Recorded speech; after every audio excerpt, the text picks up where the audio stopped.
Hello दोस्तों, स्वागत है आपका हमारे यूट्यूब चैनल याहू बाबा पे।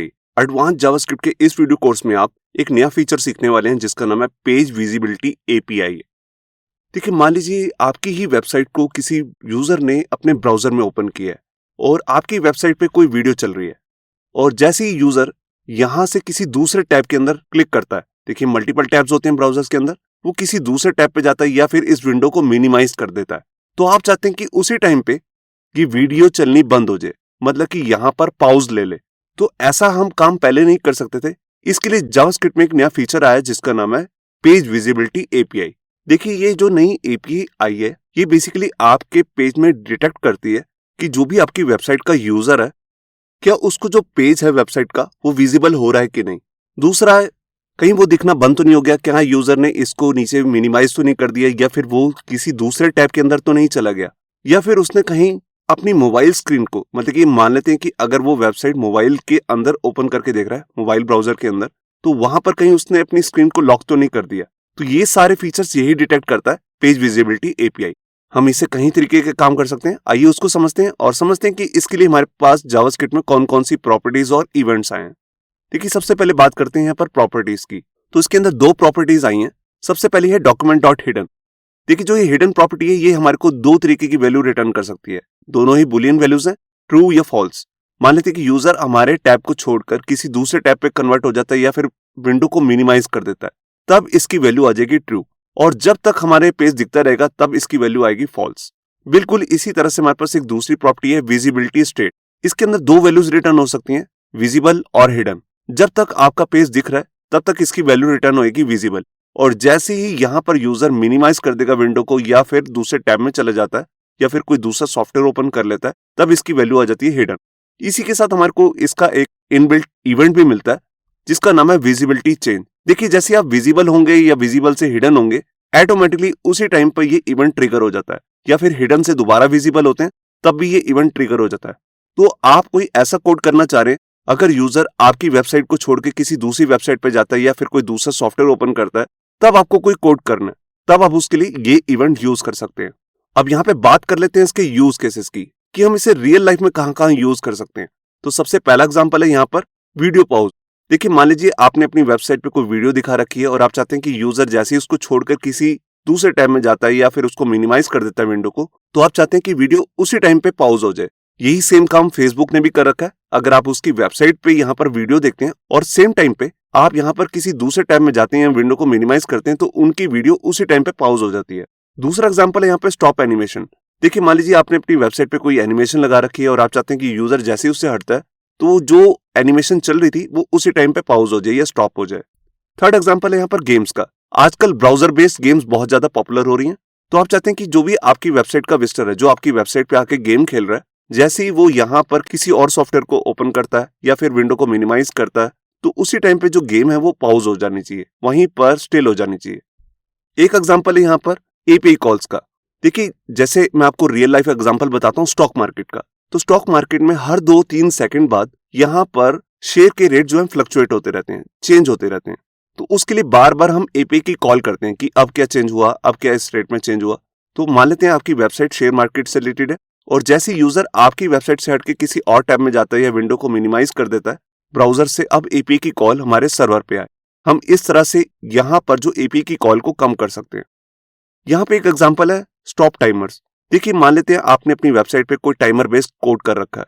आप चाहते हैं कि 10 सेकंड बाद कुछ काम हो और इमीडिएटली उन 10 सेकंड के अंदर ही आपकी वेबसाइट का जो विजिटर है किसी दूसरे टैब को ओपन कर लेता है, तब भी आप चाहते हैं कि यहाँ पर टाइमर वहीं पर स्टिल पॉज हो जाए।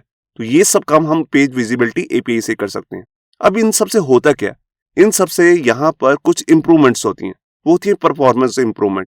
देखिए, अगर जैसे मैंने यहाँ पर आपको एनिमेशन का एग्जांपल बताया या गेम का एग्जांपल बताया, तो ये आपके सिस्टम के रिसोर्सेज यूज करती हैं, जैसे ग्राफिक कार्ड या दूसरे रिसोर्सेज।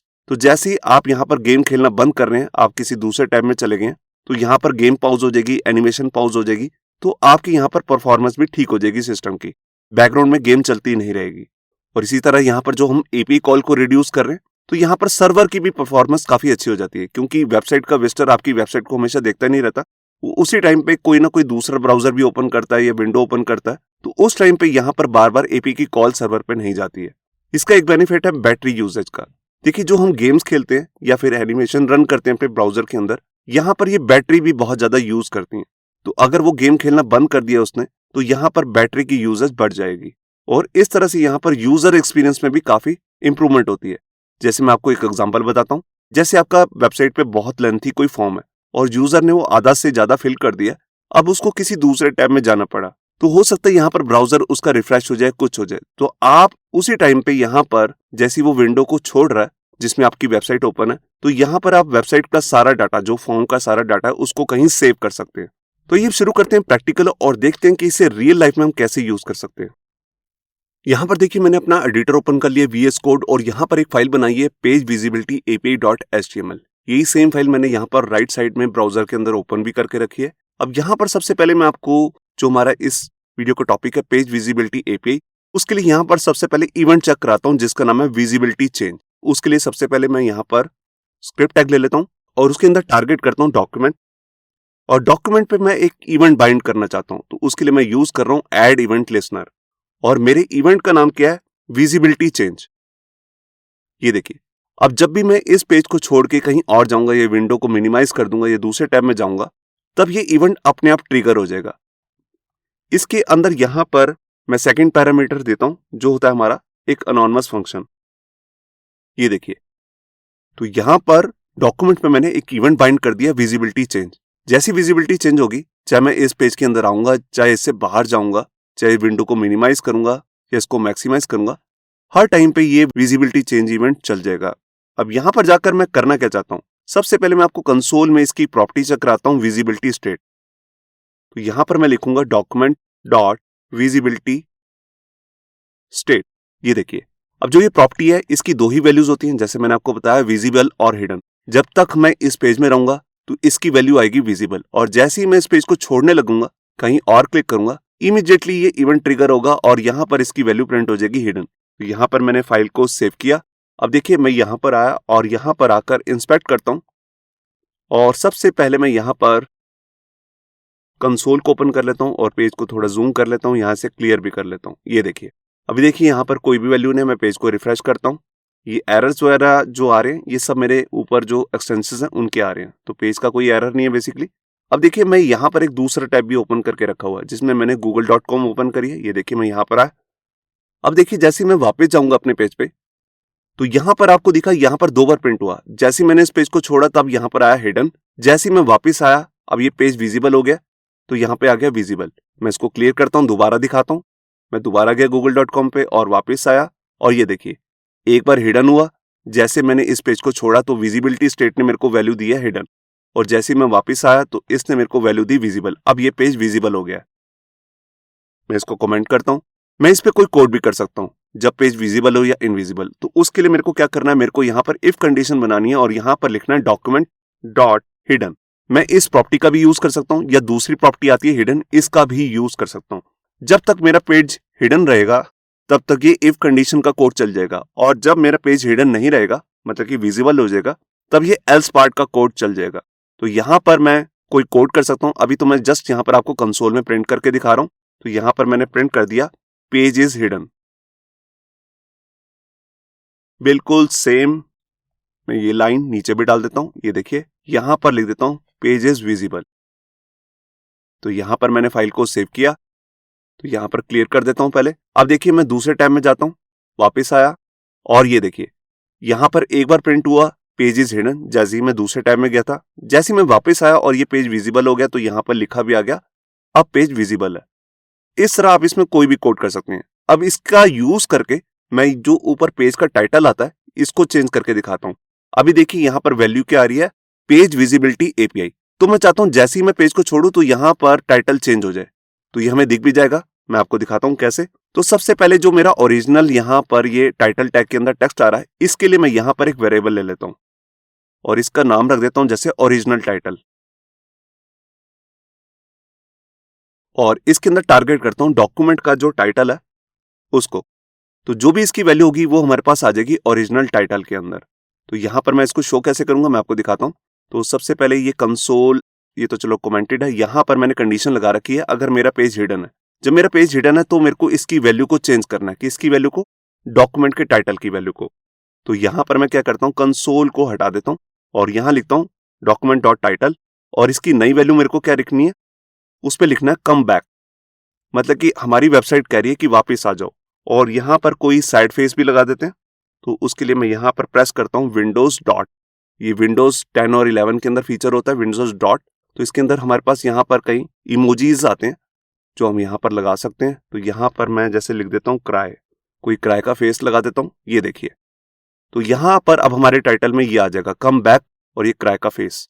और अगर यहाँ पर वो वापस से विजिबल हो गया तो मैं चाहता हूँ जो ओरिजिनल टाइटल था, जो हमने स्टोर करा दिया था इसमें ओरिजिनल टाइटल में, यही वाली वैल्यू दिखने लगे। तो मैं क्या करता हूँ, पहले मैं यहाँ पर कंसोल की जगह लिखता हूँ अब डॉक्यूमेंट डॉट टाइटल की वैल्यू क्या रखनी है, जो इसकी ओरिजिनल ओल्ड वैल्यू थी वो ही मेरे को यहाँ पर दिखानी है। ये देखिए, यहाँ पर मैंने फाइल को सेव किया, तो जैसे ही हमारा पेज हिडन होगा तब यहाँ पर टाइटल चेंज हो जाएगा, और जैसे ही मैं वापस आऊंगा तब यहाँ पर ओरिजिनल टाइटल वापस आ जाएगा। तो यहाँ पर ये देखिए, मैं यहाँ गया, अब मैं दूसरे टैब को ओपन करता हूँ और यहाँ पर आप देख सकते हैं, मैं इसको फुल व्यू करता हूँ। यहाँ देखिए, यहाँ पर टाइटल में लिखा हुआ कम बैक, और जैसे ही मैं इस पेज पे वापस आता हूँ तो देखिए टाइटल चेंज हो गया। मैं किसी और टैब में जाता हूँ, ये देखिए मैं वापस आया और ये देखिए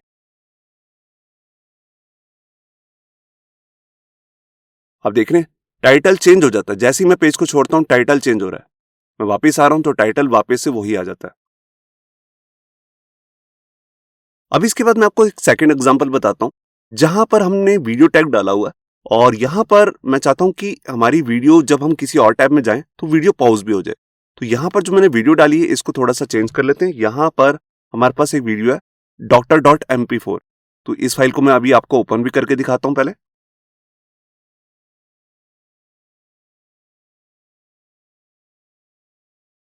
ये देखिए, ये वीडियो यहां पर रन हो रही है और ये 24 सेकेंड्स की वीडियो है।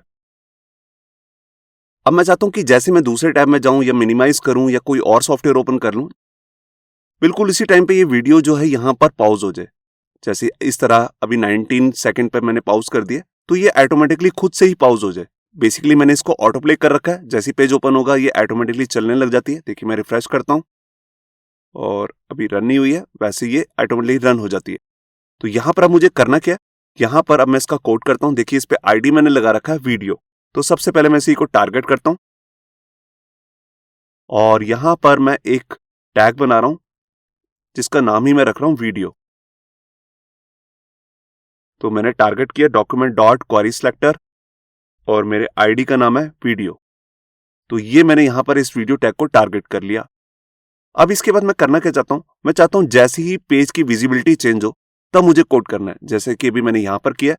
तो यही सेम कोड मैं यहां से कॉपी कर लेता हूं, हमारा टाइम यहां पर बचेगा। और यहां पर ये कंसोल को मैं हटा देता हूं। अब देखिए यहां पर मैंने किया, अगर डॉक्यूमेंट की विजिबिलिटी चेंज होती है तो ये इवेंट अपने आप ट्रिगर हो जाएगा, ये फंक्शन चल पड़ेगा। और इसके अंदर मैं चेक कर रहा हूं क्या हिडन हुआ या फिर शो हो रहा है। अगर हिडन हुआ तो यहां पर क्या करना है, वीडियो को पॉज करना है। तो यहां पर वीडियो हमारे पास है वीडियो टैग के अंदर, जो ये वेरिएबल है। तो इसी के लिए मैं यहां पर यूज करूंगा वीडियो डॉट, और जावास्क्रिप्ट का एक मेथड आता है पॉज। अगर आप वीडियो को पॉज करना चाहते हैं तो हम इसका यूज कर सकते हैं।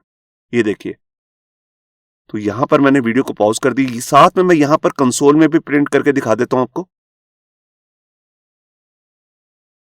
यहां पर मैंने लिख दिया वीडियो पॉज। तो बिल्कुल इसी तरह से मैं इन दोनों को कॉपी करता हूं और यहां पर जाकर पेस्ट करता हूं। अब जब ये हमारा पेज विजिबल होगा तब ये एल्स पार्ट के अंदर आ जाएगा, और यहां पर मैंने वीडियो को प्ले कर देना है। तो यहां पर लिखा प्ले, और वीडियो को यहां पर लिख देता हूं रिज्यूम, मतलब कि वीडियो दोबारा से चल पड़ी है। तो ये मैंने काम यहां पर कर लिया। अब जैसे ही यूजर हमारी वेबसाइट से विजिटर कहीं और जाएगा तो उसी टाइम पे यहां पर वीडियो हो जाएगी पॉज, क्योंकि हमारा पेज हो गया हिडन। और अगर यहां पर वो वापस आता है तो दोबारा से वीडियो प्ले हो जाएगी। तो यहां पर मैंने फाइल को सेव किया। अब देखिए मैं यहां पर आया और देखिए अभी यहां पर सीन चल रहा है। मैं दूसरी जगह गया। अब कुछ सेकंड के बाद मैं यहां पर रुकने के बाद वापस जाता हूं, तो देखिए वीडियो यहीं से चली है। ये देखिए, मैं दोबारा से यहां से चला जाता हूं। कुछ सेकंड रुकने के बाद मैं वापस जब यहां पर आऊंगा तो वहीं से वीडियो दोबारा से रन हो जाएगी। ये देखिए, दोबारा से वीडियो वहीं से चल रही है, मतलब कि जैसे ही मैं पेज छोड़ रहा हूं वो पॉज हो जाती है, और जैसे ही मैं वापस आता हूं तो वहां से दोबारा चलने लग जाती है। तो जिस तरह से मैंने यहाँ पर वीडियो का एग्जांपल लिया है, आप यहाँ पर ऑडियो टैग भी यूज कर सकते हैं। मतलब कि आपने यहाँ पर ऑडियो चला रखी है, कोई म्यूजिक चला रखा है, और जैसे ही कोई भी आपकी वेबसाइट का विजिटर दूसरे टैब में जाता है या कोई सॉफ्टवेयर दूसरा ओपन करता है, तो ऑडियो भी यहाँ पर पॉज हो जानी चाहिए। तो उसमें कुछ नहीं करना, बस यहाँ पर ऑडियो लिखना है, ऑडियो प्ले और ऑडियो पॉज। अब इसके बाद हम अपना एक थर्ड एग्जाम्पल देखते हैं। यहाँ पर देखिए टाइमर से रिलेटेड। तो यहाँ पर क्या है, यहाँ पर एक हेडिंग आ रही है टाइमर एग्जाम्पल, और इसके नीचे यहाँ पर मैं एक हेडिंग 2 ले लेता हूं, और इसके अंदर मैं लिख देता हूं जैसे कि 0, और इस पर एक आईडी भी लगा देता हूं, और यहाँ पर आईडी लगा रहा हूं काउंट। तो मैं चाहता हूं कि जैसे मैं पेज ओपन करूं या कोई भी वेबसाइट का विजिटर पेज ओपन करे तो ये काउंटर बढ़ने लग जाए, हर सेकंड बाद इसमें नंबर इंक्रीमेंट होता रहे, 0 के बाद 1, 1 के बाद 2, 2 के बाद 3। तो उसके लिए मैं यहाँ पर क्या करता हूँ, सबसे पहले मैं यहाँ पर लगाता हूँ स्क्रिप्ट टैग, और यहाँ पर सबसे पहले एक वेरिएबल ले रहा हूं काउंट, और उसकी स्टार्टिंग वैल्यू रख रहा हूं 0। अब मैं चाहता हूं कि जैसे ही हमारी वेबसाइट का विजिटर जो है वो हमारी पेज को यहां से लीव कर देता है, तो उसी टाइम पे यहां पर ये काउंटर भी रुक जाना चाहिए। तो पहले काउंटर को रन करते हैं। पहले मैं यहां पर पेज भी ओपन कर लेता हूं। ये देखिए यहां पर ये मैंने पेज ओपन कर लिया, यहां पे 0 आ रहा है स्टार्टिंग में। अब सबसे पहले मुझे यहां पर क्या करना है, यहां पर चेक करना है कहीं हमारा पेज हिडन तो नहीं है। तो उसके लिए मैं लिखता हूं नॉट डॉक्यूमेंट डॉट हिडन।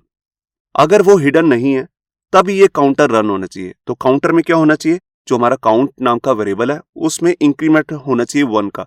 तो यहां पर मैंने कर दिया काउंट प्लस प्लस, जिसमें 1 का इंक्रीमेंट हो जाएगा इस पे, और जो भी नई वैल्यू आई है वो मेरे को इस काउंट नाम के आईडी में भी सेट करनी है। तो उसके लिए मैं इसको टारगेट करता हूं। मैं कहता हूं डॉक्यूमेंट डॉट क्वेरी सिलेक्टर, और मेरे सिलेक्टर का नाम है यहां पर आईडी काउंट, और इसकी नई इनर टेक्स्ट मेरे को चेंज करना है। और नया टेक्स्ट क्या है, जो मेरे को यहां पर काउंट की नई वैल्यू मिली है वो ही मेरे को यहां पर शो करनी है। अब देखिए जो ये पूरा कोड है ये पेज के स्टार्टिंग में नहीं चलाना, ये अपने आप नहीं चलेगा। फर्स्ट टाइम ये एक ही बार चलेगा। तो मैं चाहता हूं कि ये बार बार अपने आप चलता रहे। तो उसके लिए मेरे को जावास्क्रिप्ट का फंक्शन भी यूज करना पड़ेगा, सेट इंटरवल। तो यहां पर मैं क्या करता हूं, एक वेरिएबल ले लेता हूं टाइमर नाम से, जिसके अंदर मैं सेट इंटरवल को स्टार्ट कर रहा हूं। ये सब हम जावास्क्रिप्ट में सीख चुके हैं। तो यहां पर एक फंक्शन बना रहा हूं, एरो फंक्शन। आप नॉर्मल फंक्शन भी बना सकते हैं, और इसके अंदर अपना एक कोड डाल देता हूं। अब जो ये पूरा कोड है यहां से लेकर यहां तक का, ये कब तक चलना चाहिए, ये चलना चाहिए हर सेकंड। उसके लिए मैं यहां पर कोमा लगा के 1000 लिख देता हूं। तो हर सेकंड के बाद यहां पर ये कोड चलेगा और इसमें इंक्रीमेंट होगा, और ये नई वैल्यू सेट हो जाएगी जो भी हमने यहां पर इनर टेक्स्ट में सेट की है काउंट। तो ये काम हमारा हो चुका है। ये देखिए मैं फाइल में आया, अब देखिए 1 से 2, 2 से 3, ये इंक्रीमेंट होता जा रहा है। मगर जैसे ही मैं दूसरे पेज में जाऊंगा तो इंक्रीमेंट रुक जाएगा। ये देखिए मैं यहां पर आया, मैं 7 पे छोड़ के आया था, थोड़ी देर यहीं रुकेंगे, और उसके बाद जब मैं वापस जाता हूं तो अब देखिए 8 से स्टार्ट हुआ। मैं इसको यहां छोड़ देता हूं 10 पे। अब देखिए मैं कुछ सेकंड बाद अगर वापस जाऊंगा तो 10 के बाद 11 से स्टार्ट होगा। ये देखिए, तो जैसे ही मैं पेज को छोड़ रहा हूं तो उसी टाइम पे ये इंक्रीमेंट जो हो रहा है यहां पर ये रुक जाता है, क्योंकि यहां पर हर बार जब ये सेट इंटरवल का फंक्शन चल रहा है तो मैं चेक कर रहा हूं कहीं पेज हिडन तो नहीं है। अगर पेज हिडन है तो ये इंक्रीमेंट ही नहीं होगा, मतलब कि इफ कंडीशन के अंदर जो भी कोड किया वो चलेगा ही नहीं। अब मैं वापस आता हूं तो देखिए दोबारा से वहीं से स्टार्ट हुआ। तो यहां से आपको क्लियर हो गया होगा कि कैसे हम यहां पर टाइमर को भी रोक सकते हैं, पॉज कर सकते हैं अगर यूजर इस पेज पे नहीं है।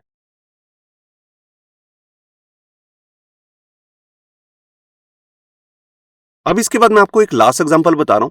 तो उसमें मैं क्या करता हूं, इस सारे कोड को यहां पर बंद कर देता हूं, फाइल को सेव करता हूं, और यहां पर मेरे को क्या करना है, यहां पर मैं आपको जैसे शेयर मार्केट में हमारी एपीएस की कॉल जाती है बार बार हर 2-3 सेकंड बाद या 5 सेकंड बाद कि अब शेयर का रेट क्या हो गया। तो अगर हमारी वेबसाइट से विजिटर कहीं और चला गया, किसी और सॉफ्टवेयर को ओपन कर लिया, टैब को ओपन कर लिया, तो मैं नहीं चाहता यहां पर हमारी वेबसाइट से बार बार सर्वर पे कोई रिक्वेस्ट जाए कि अब रेट क्या हो गया, क्योंकि अब तो वो हमारी साइट पे है ही नहीं। उसके लिए मैं आपको छोटा सा एग्जाम्पल दे रहा हूं। तो यहां पर मैं कोई रियल लाइफ एपीआई को कॉल नहीं करूंगा, बस आपको एक एग्जांपल बता रहा हूं। तो एक फंक्शन है यहां पर जैसे फेच डाटा, जिसके अंदर हम एपीआई से डाटा लेकर आ सकते हैं। तो मैं अभी कोई रियल लाइफ एग्जांपल से यहां पर डाटा नहीं लेकर आ रहा हूं, यहां पर जस्ट कंसोल में प्रिंट कर रहा हूं एक मैसेज, फेचिंग डाटा। इस तरह का एक मैसेज प्रिंट होगा, और ये कब प्रिंट होगा इसके लिए भी मैं जैसे यहां पर मैंने सेट इंटरवल ये फंक्शन चलाया, बिल्कुल ऐसे ही फंक्शन यहां पर भी चला लेता हूं।